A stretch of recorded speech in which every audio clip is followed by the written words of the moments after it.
On the afternoon of July 20th, 1866, in the Adriatic Sea off the Dalmatian island of Lissa, the commanding officer of the Austrian Imperial Fleet committed an act that naval tacticians would spend the next 50 years trying to repeat, and that would prove, in almost every subsequent attempt, to be essentially unrepeatable. Rear Admiral Wilhelm von Tegethoff, standing on the forward barbette of his flagship SMS Erzherzog Ferdinand Max, as she drove through a chaotic melee of ironclad warships at maximum boiler pressure, ordered his ship to ram the immobilized Italian ironclad Re d'Italia. The Erzherzog Ferdinand Max struck the Re d'Italia at approximately right angles, driving her iron ram bow into the Italian ship's side below the waterline. The Re d'Italia rolled, filled, and sank in approximately 20 minutes, taking approximately 500 of her crew with her. It was the first time in the age of steam that a warship had sunk another warship by ramming. It was also, though no one understood this yet, almost certainly the last time the tactic would work in the specific combination of circumstances that had made it work on July 20th, 1866. The naval establishments of every major power on Earth drew precisely the opposite conclusion.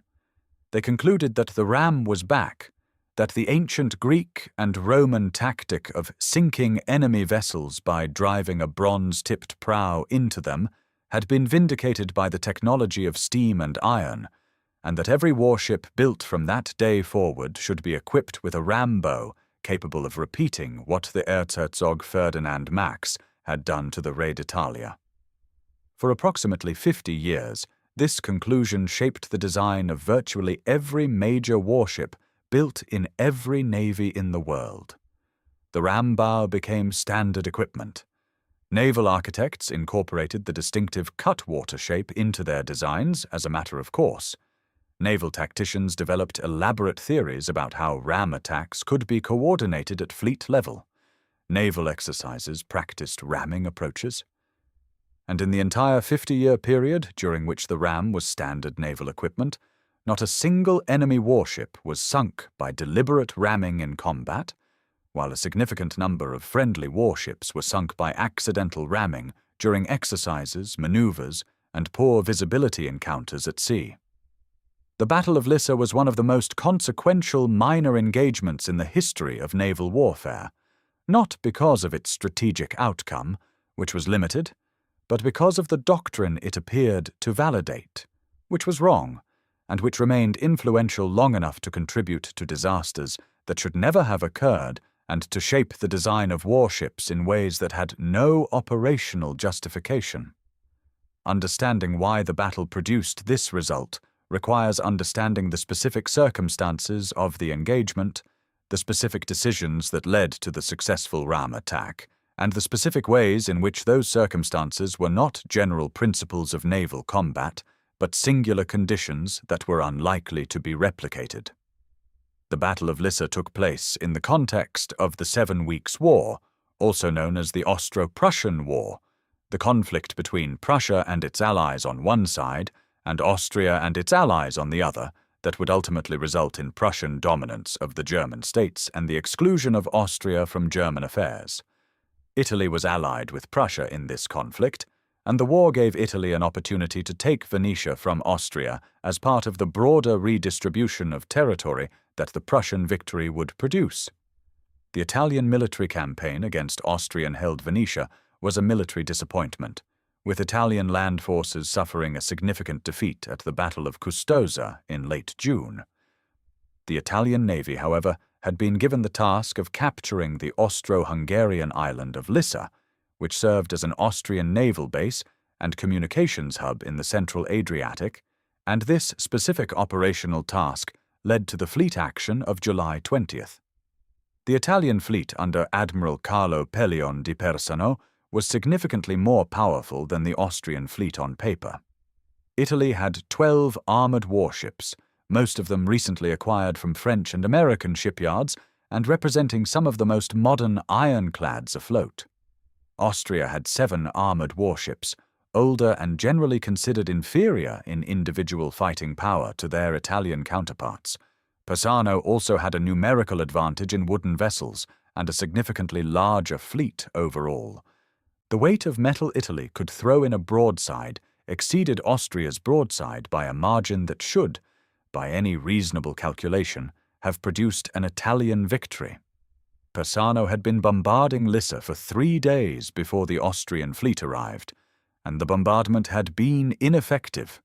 His ships had not silenced the island's shore batteries, had not made a successful landing, and had consumed a significant portion of their ammunition against fortifications that they lacked the accuracy and sustained fire to destroy. When Tegethov's fleet appeared on the morning of July 20th, Persano's ships were spread out in a disordered formation, partially coaled and provisioned, with crews at various states of readiness.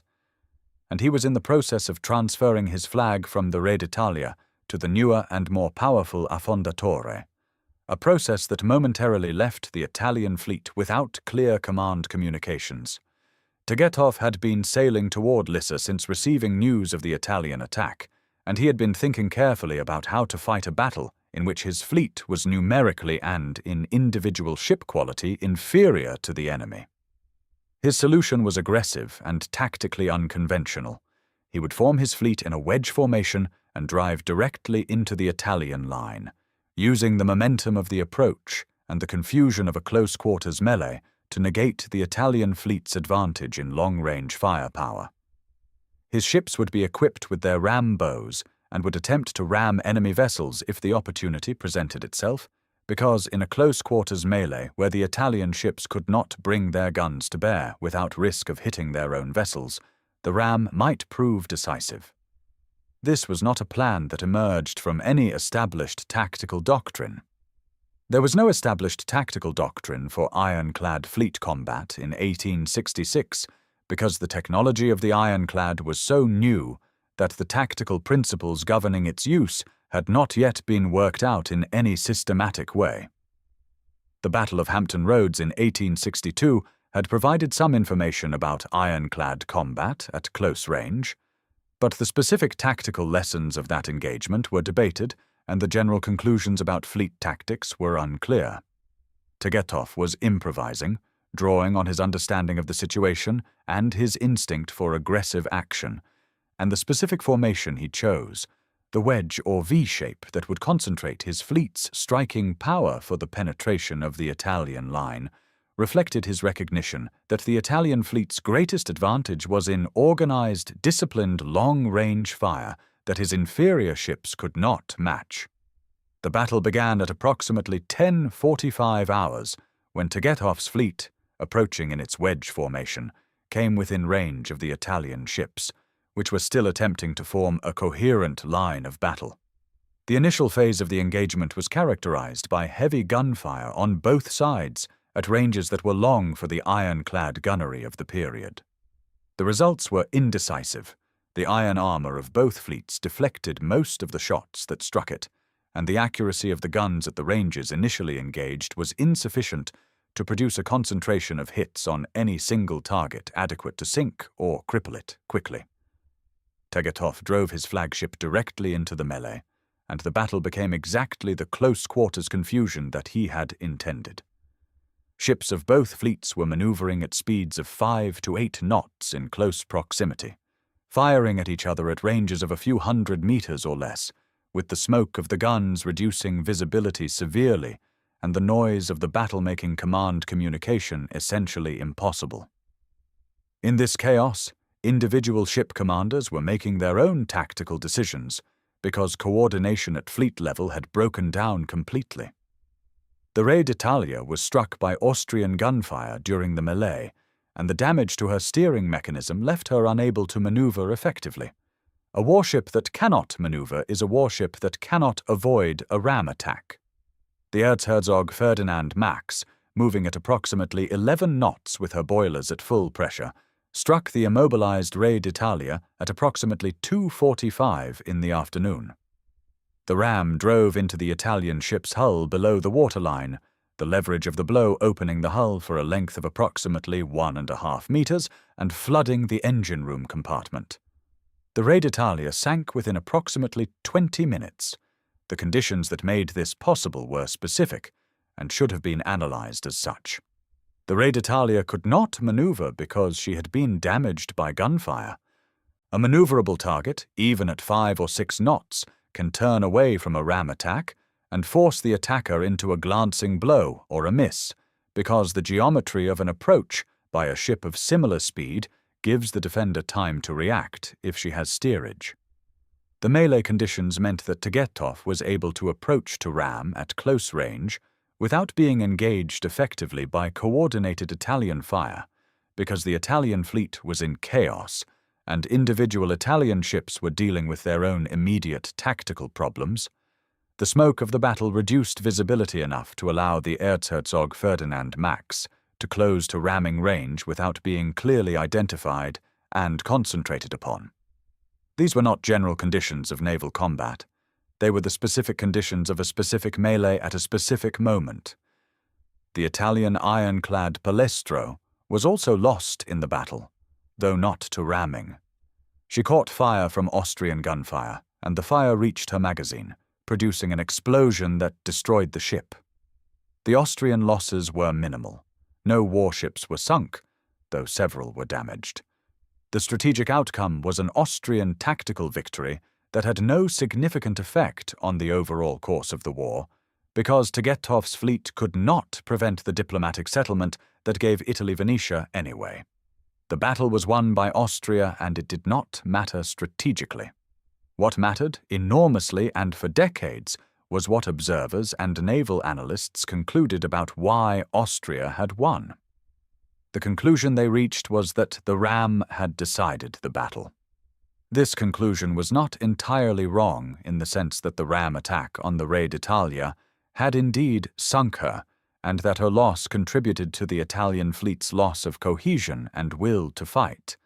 But the conclusion was wrong in the sense that it generalized from a specific set of unusual circumstances to a general principle of naval combat, treating the ram attack as a demonstration that ramming was a reliable and repeatable tactic, rather than as a demonstration that ramming could succeed under specific conditions that were not likely to be regularly replicated.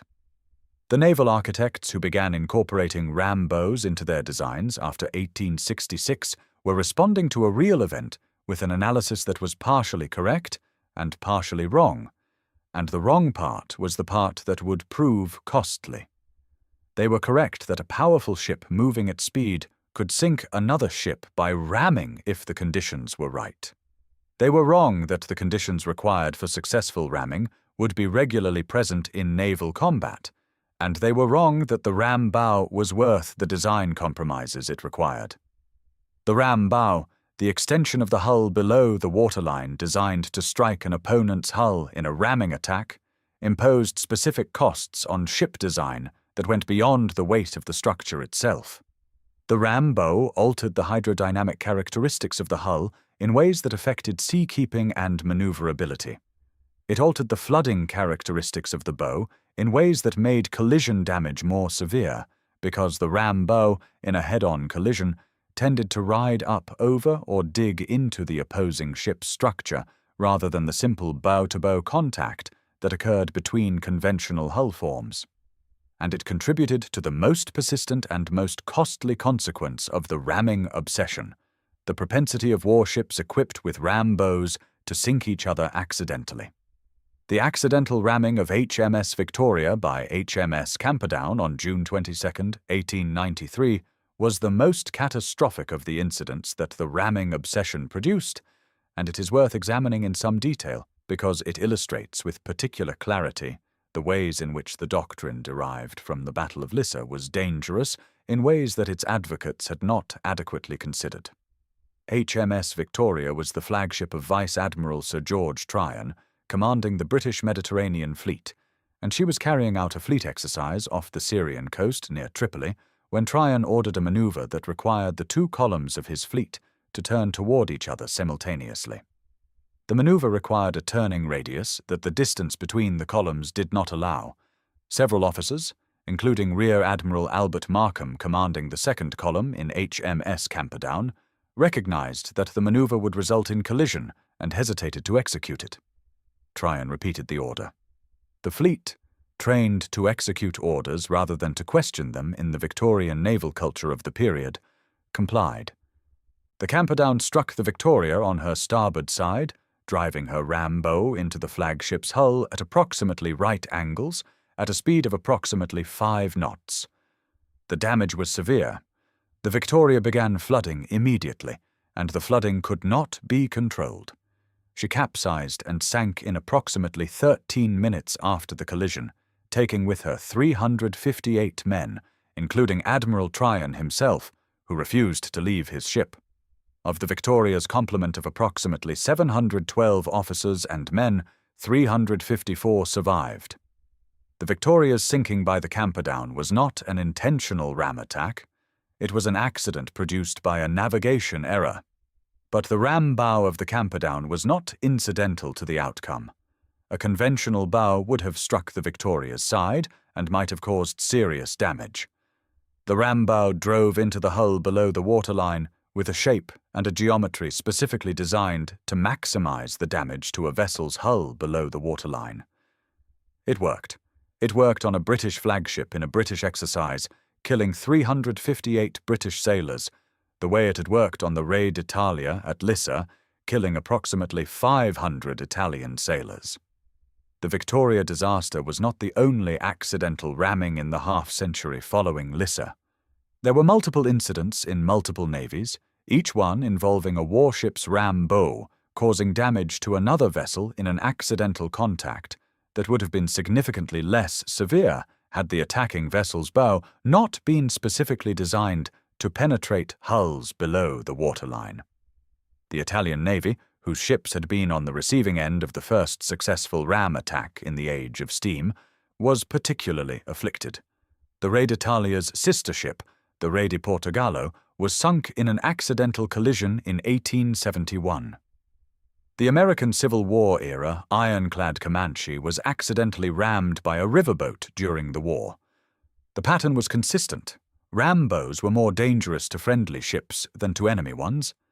The tactical analysis that should have followed from this pattern, the recognition that a weapon that routinely kills friendly forces and has almost never killed an enemy force in the circumstances for which it was designed, is not a weapon worth retaining, was slow to develop.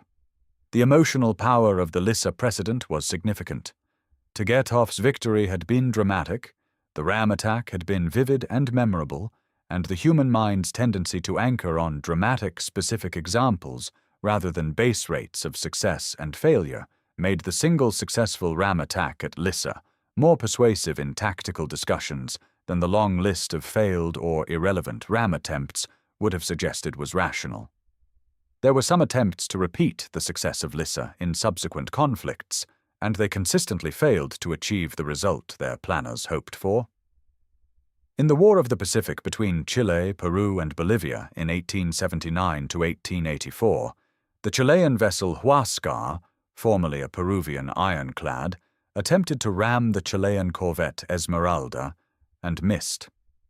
In the Sino-Japanese War of 1894 to 1895, both sides attempted ramming attacks, and none succeeded in sinking an enemy vessel. At the Battle of Santiago in the Spanish-American War in 1898, neither side attempted a deliberate ram attack, despite having ram-bowed ships available. At the Battle of Tsushima in 1905, the decisive naval battle of the Russo-Japanese War, no ram attacks were attempted in either direction, because the ranges at which the battle was fought made the approach to ramming distance impossible against a maneuvering fleet. The pattern is clear in retrospect. Successful ramming required a target that could not maneuver, either because it had been disabled by gunfire or because it was attempting to hold a fixed position, such as anchored in harbor. It required a melee that had broken down fleet coordination sufficiently to allow an attacker to close to ramming range without being sunk or disabled by concentrated fire. It required a fortunate angle of approach that allowed a full perpendicular strike rather than a glancing blow. These conditions existed at Lissa on July 20, 1866. They were not reproduced in any subsequent major fleet action. The ram bow began to disappear from naval design in the first decade of the 20th century, as the lessons of the Russo-Japanese War, which demonstrated that the decisive factor in fleet engagements was long-range gunnery rather than close-quarters melee, were absorbed by the naval architects who were designing the dreadnoughts that would define the next generation of capital ships. HMS Dreadnought, commissioned in 1906, and the ship that made every earlier battleship obsolescent almost overnight, did not have a ram bow in any meaningful tactical sense. Her bow was curved below the waterline, as was common in the period's hull forms, but it was not the pronounced, extended torpedo-like protrusion that had characterized the overtly ram-equipped ships of the preceding generation. The dreadnought was designed to fight at ranges of thousands of meters, not hundreds, and a feature of her design that was predicated on closing to physical contact with the enemy was simply not a design priority. The residual influence of the ram philosophy persisted longer in some navies than in others, and there are specific cases where the ram bow's presence on a warship contributed to accidental damage even in the early years of the 20th century. But the active advocacy for ramming as a fleet tactic was essentially dead by 1905, replaced by a gunnery doctrine whose analytical rigor made the close-quarters melee philosophy of the Lissa generation seem naive. Admiral Wilhelm von Tegethoff, who had created the doctrine by winning the battle, did not live to see its long-term consequences. He died in 1871 at the age of 43, celebrated in Austria as the hero of Lissa, and commemorated in monuments and naval naming conventions that persisted for generations. The Erzherzog Ferdinand Max, the ship that had made the decisive ram attack, was eventually sold out of service and broken up. The Re d'Italia remained on the bottom of the Adriatic, approximately 55 meters below the surface, where she still lies today. The wreck of the Re d'Italia was not located until relatively recently in the long history of the battle, found by divers exploring the waters around Lissa, the island now known as Vis as part of modern Croatia. The wreck is in reasonable condition given its age and depth, and the hole in her starboard side made by the Erzherzog Ferdinand Max's ram is still visible, a specific physical record of the moment that started a 50-year obsession with a tactic that barely worked once. The Battle of Lissa is, in the history of naval doctrine, a cautionary example of the dangers of generalizing from a single dramatic event. The event was real. The ram attack happened. The Re d'Italia sank. Tegethoff won. All of these facts are accurate, and none of them are in dispute. What was not accurate was the conclusion that the decisive element of this specific victory was a general-purpose tactical principle applicable to any future naval engagement. The decisive element was a specific combination of circumstances, a disabled target, a chaotic melee, favorable smoke and positioning, and a commander who recognized the opportunity and exploited it instantly. That would not be present in the organized long-range gun duels that characterized the major naval battles of the subsequent 50 years. The naval architects who designed ram bows into their ships were not stupid. They were responding rationally to the information available to them, which included one highly dramatic successful ram attack and no contrary data from any comparable engagement, because comparable engagements between ironclad fleets had not yet occurred.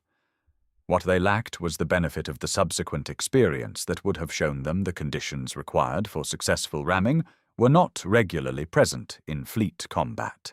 They lacked the future. Their analysis was based on the past, and the past contained one battle, and that battle appeared to validate the ram. The lesson that Lissa actually taught, and that naval doctrine was slow to extract, was about the relationship between tactical success in a specific engagement and general strategic or tactical principle. The two are not the same thing. A tactic that works once, under specific conditions, in a specific engagement, is not necessarily a general principle. Determining which tactical successes reflect general principles and which reflect specific and unreproducible circumstances is one of the most difficult problems in military analysis, and the Battle of Lissa illustrates the cost of getting the answer wrong. The ram bows are gone now, consigned to the historical record along with the ships that carried them and the doctrine that justified them. The warships of the 21st century are designed to fight at ranges of hundreds of kilometers, engaging targets they can never see directly with weapons guided by radar and satellite navigation. The idea that a ship's primary offensive weapon might be its own hull, driven at maximum speed into the side of an enemy vessel, is as remote from contemporary naval thinking as the bronze rams of ancient Greek triremes. The 50 years during which the naval establishments of the world believed otherwise, from Lissa in 1866 to Tsushima in 1905, were the 50 years during which the dramatic example of a single afternoon's battle off a Dalmatian island shaped the design of thousands of warships that had no use for the feature their bows carried. The Re d'Italia lies in the water off Vis. The hole is still there. It is the most expensive lesson in naval architecture that a single afternoon ever taught, and it was the wrong lesson.